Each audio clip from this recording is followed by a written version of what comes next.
I did it. I finally found a way to make Gotchard entertaining again. Time counts, alright?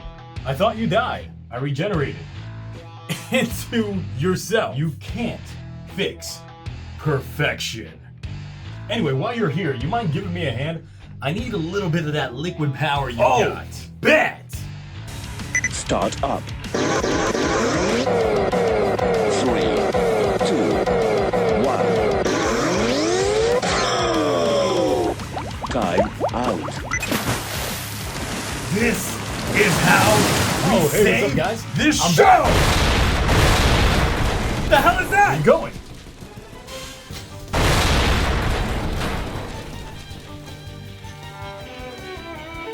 No.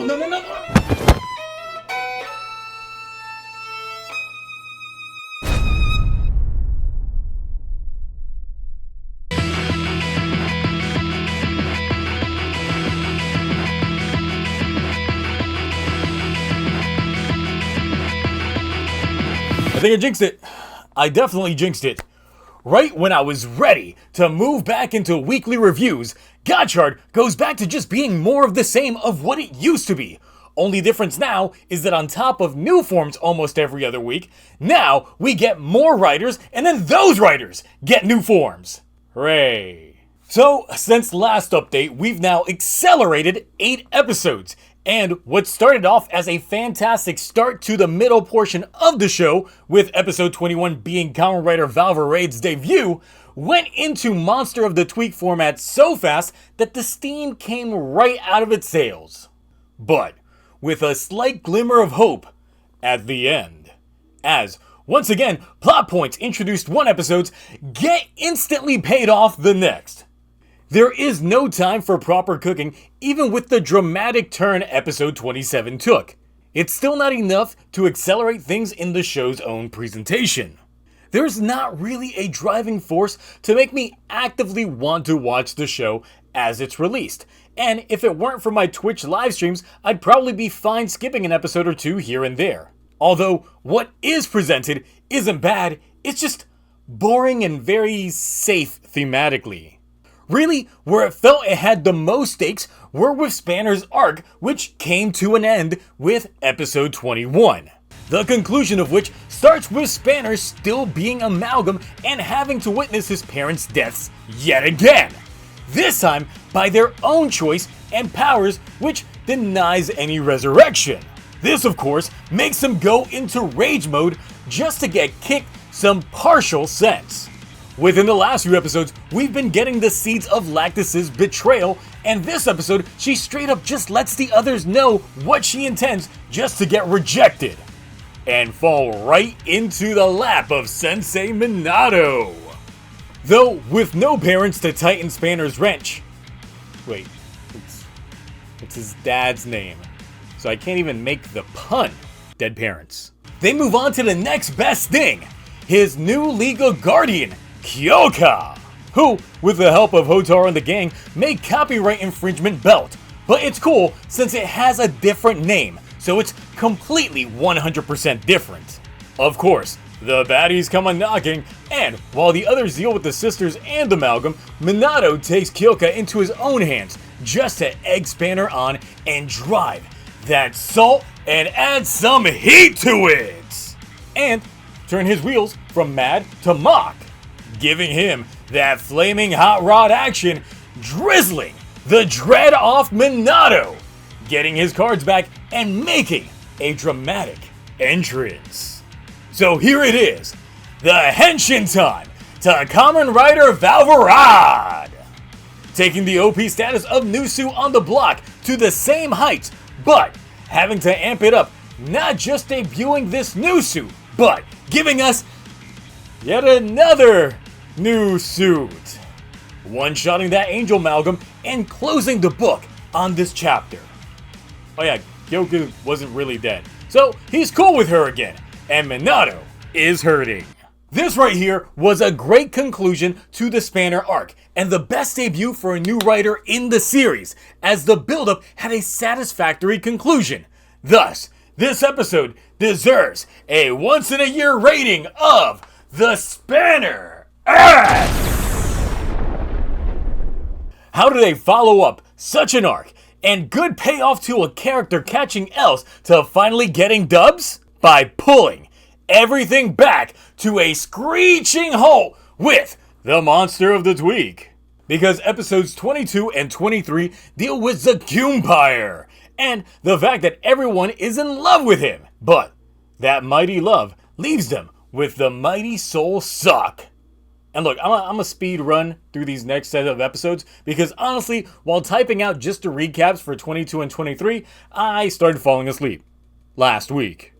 Now it's this week. Pretty much, the overarching narrative continues with Lactis trying to go against Gideon, forming an alliance with Minato while he continues to play the bit. We get a seed plant that this all has to do with the end of a student on his watch. Just for this to get instantly paid off that it was actually Gideon who did it all. But Minato still feels responsible because the alchemy that he used to try and fight off Gideon got turned into the gold Rubik's Cube that savagely attacked those kids. So even though it's not really his fault, he still thinks that it is. Before that, however, Hotaru gets his card snatched except for one, using that old alchemy thanks to Rine's dad making an appearance and giving him the cheat codes. This allows him to transform Steamliner into the 10-liner, which has that first part mid-season power-up of being just really OP, but with its drawbacks. But that's not enough to keep him down, since Fuga tells the others of Minato's gold-splattered past. And the three of them try to get Minato out of his rut, which causes him to catch enough L's that Gideon is just done with him. So now Lactis is up to bat, using the opportunity to further oust herself and him as traitors, using the subsequent fights to strengthen Hotaru and the gang to be strong enough to beat Gideon, which her sisters aren't exactly fond of. So it's here that we finally get Lil Dre... We don't? Really? The children's Halloween costumes would have sold themselves. You know, if Gotchard was made in the US, well, it'd be a completely different show, but we would have gotten a Mini Dread Halloween costume. We would have had that last year. Though Minato and Lactis run away separately, we get introduced to the oldest chemis in the bunch, one of which Gideon had. The other one was in Universal Studios. Oh wait, that's not Universal Studios, that's a planetarium. Guess that checks out. And even though Hotaru's rocking iron, it's not enough for the combo. That is, until Fuga shows up rocking a whole new rider suit and he's dead. Well, surely, a suit looking that nice wasn't a one and done deal, right? Right? Remember the whole needing 101 chemis in order to open up the door of darkness? Nah, we speedrunning this. They just need enough darkness and 10 level 10 chemis in order to...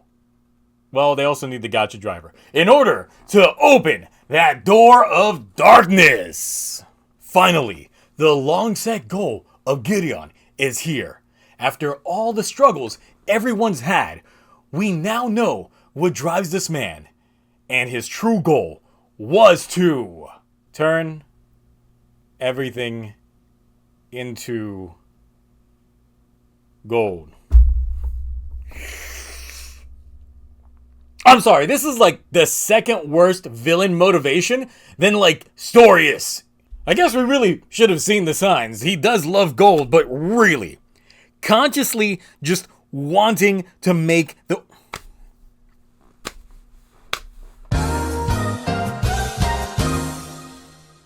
Minato gets motivated back into fighting, so cosplay sword foam off it is! Learning that the power of words can do some good, Hotaru uses this skill to motivate the chemis into freeing Hopper 1 and giving it the power of 10 times 10 to make Cross Hopper! Getting that driver back, going iron, and using his trains to free the chemis. Could have just done that the whole time! You think Gideon as Dread is gonna take this lightly? Nah, he's got a big stick, and he knows how to wield it. Kinda. But it's not enough, as we get a brand new Gotchard, this time with the power of all the chemis on hand, beating Gideon just to get sucked up by Darkness Door Gaom and taking to Jamma World. Sorry, I got B-Fighter on the brain. But yeah, so Lactis is now working with Kyoka, while Atropos inherits the Rubik's Cube. So, as it stands in terms of how these set of episodes began to how they ended, once again, episode 21 gets the S. 22 gets a C. Although enjoyable with the antics had, the difficulty of things is just the tonal whiplash we get from the previous episode. You can't just go from such a peak episode and change it just like that. 23 would have gotten a C as well, because I felt that the payoff to the Zakumpire portion of things was just okay. But Majade's Moon Carabarrel's form had just what I felt Majade's debut lacked, and that was impact, which shot this episode straight up to a B. 24 was mostly a recap episode. Well, about half of it was a recap episode that, although gave us the debut of Iron Gotchard, which I felt was weird. Why would you introduce, your mid-season power-up during a recap episode? It still felt kind of lacking, especially with the rewatch. Though they did have the seed plant of Minato's shortcomings 10 years before, it still ended up feeling kind of lackluster. So this one ends up getting a C as well. 25 gave us the Minato payoff already, and the return of Fuga, and everyone attempts to win Minato's soul back.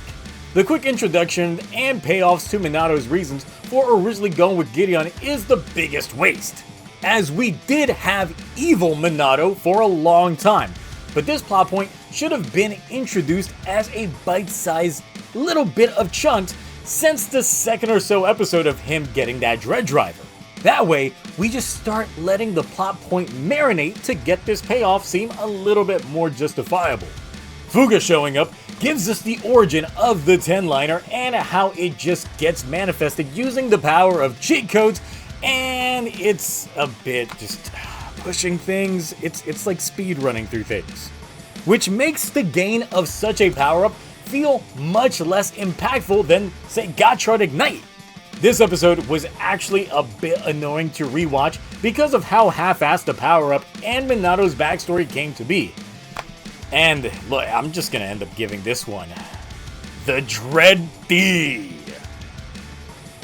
26 has the drawbacks of Iron Gotchard being even worse than last year's, as Hotaru just needs a fraction of the amount of naps to muscle back into the form. Gideon speed running the Door of Darkness as only needing 10 level 10s and the Gacha driver to open, which this entire time one of those level 10s has been at his disposal. It does give us the awesome looking and terribly named Kamen Rider Wind, who I can't wait for his later upgrade break form to show up. And as Wind shows up, he instantly outdoes Hotaru's new power-up, just to get done in. Except it wasn't really Fuga, it was just a duplicate, which the way he went out was kind of like how he did in episode 1, which means that it might have been a double as well.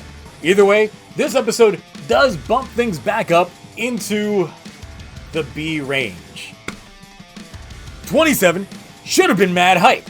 We get the form that completes the previous form by refining it. But the episode fell completely flat. Gideon's goal is some of the worst shit out there. Getting Iron Gotchard back just to free the chemis after jobbing so much in the beginning? Not that great. Once again, full-on friendship is what saves the day with Hotaru's talking, freeing Hopper 1 and the 10 level 10s combining their strength. But the execution of the episode for what should be considered the mid-season closure was exactly what this was. Mid-season, mid-grade C. So, how exactly do we segue into this later half? Tongue monster with suggestive imagery? The Alchemist Association still being shady. Juggler doing JoJo poses. Hotaro finna steam! Who wrote this episode? Oh. That makes sense. Honestly, if this season just took this route from the start, then at least the weekly grind would have been entertaining. That's not to say that the episode didn't have its shortcomings. Some reused set from the Zakuun Pyre episode not too long ago? Check. Night scene that was obviously filmed during the daytime? Check, check. This episode in itself is a two-parter which will get resolved next week. But really, this was a good time and leaves me with a sense of what this show could have been in the hands of a different writer. And you know what? I had so much fun with this episode, especially after that previous episode kind of left a bad taste in my mouth. So, because of that, this episode gets the Agito A! As the rest of the fleshing out will have to be with how next week's episode pays things off. If it's good as this one, it might deserve a standalone video. Shocking. With these episodes of Gotchard, we have had more new writers, more new forms, so with that, let's talk form.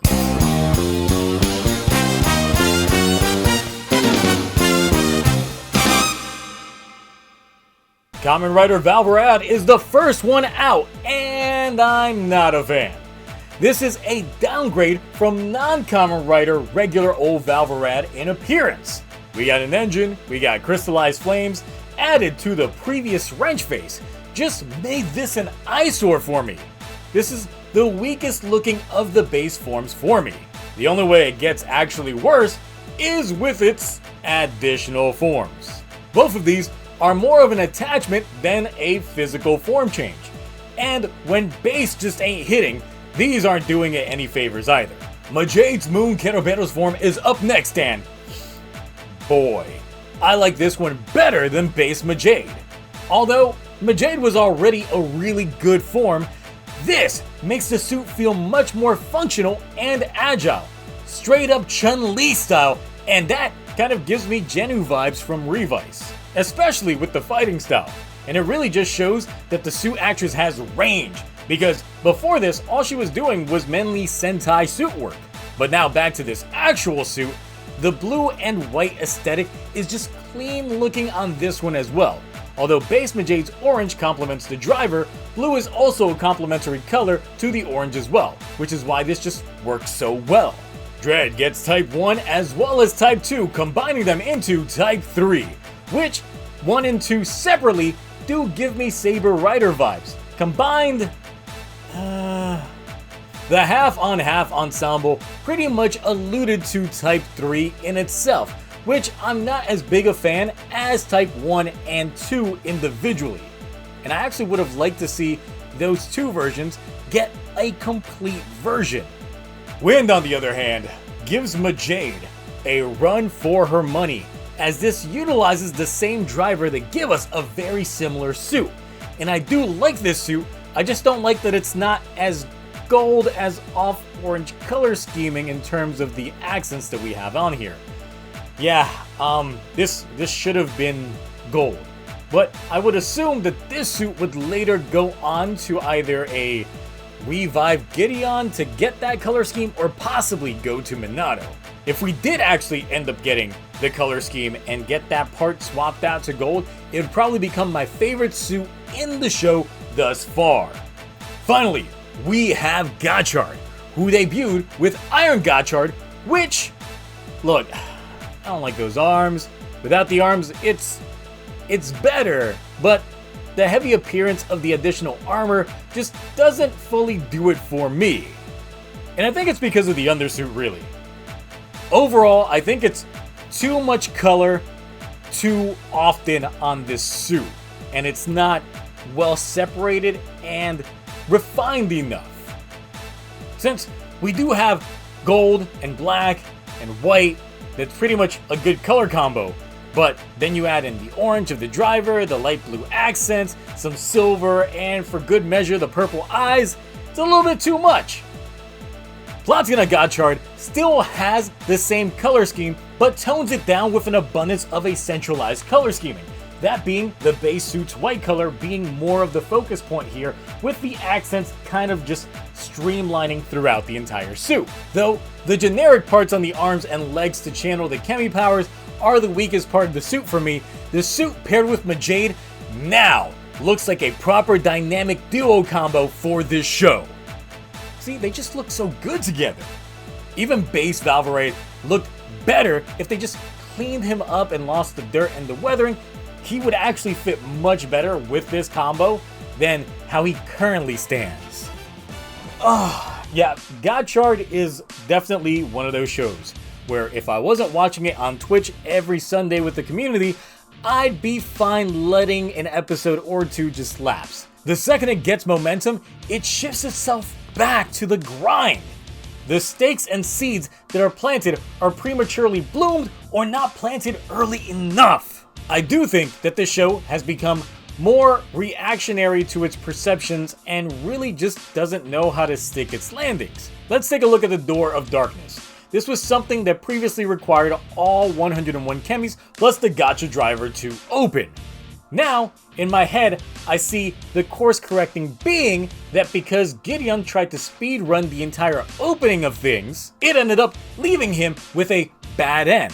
Because I still believe that they'll need all 101 because of, well, leaks that we've had for a while. Especially one image in particular. That's right, Rainbow Gotchard's been out in the wild for a while now, and after episode 27, a certain part of the suit makes a lot more sense. The chest is literally the Door of Darkness. This could mean that the 101st Chemi, since it is a dragon, could be the Ouroboros itself that we've seen simply guarding the door. Either that, or the Ouroboros is the thing that's around Legendary Legend's neck. Oh my god. What if El Dorado is Legend's home dimension? Legend was in the door! But seriously, what is there really to speculate on this show as the overarching narrative still feels non-existent, at least within the context of what the show's presented? So, Gideon got sucked into the door. He'll probably be back. Will Atropos be the next real villain? And what exactly will be her goal for the Door of Darkness? The Alchemist Association are obviously still bad guys, as they still want to gather all of the chemis. What other reason would they have than to open the door for themselves? At the end of the day, I see Rainbow Gotchard, and I see Geet's level of godhood, with Hotaro being able to just grant wishes that he's given now that he's got the door right there on his chest. He'll probably end up giving the sisters humanity and the Chemi's true freedom. Now, the symbol on the chest is actually upside down from what's presented in the show, which could mean one of two things possibly. Either the Door of Darkness becomes the Door of Light, or there is another door out there that is the Door of Light. Now, back when I started reviewing Gotchard, I mentioned that the Door of Darkness sounds like a real monument called the Porta Alchemica, which is in Rome. This monument actually has two triangles on it, and had a door that was lost to time on the other side. So, I'm still of the thought process that this is the lore that they're going with. How they execute things is really just where it stands to be seen, as this is the type of foundation you either commit 100% to, or throw it out with some loose connections. This is where Gotchard could have been one of two shows.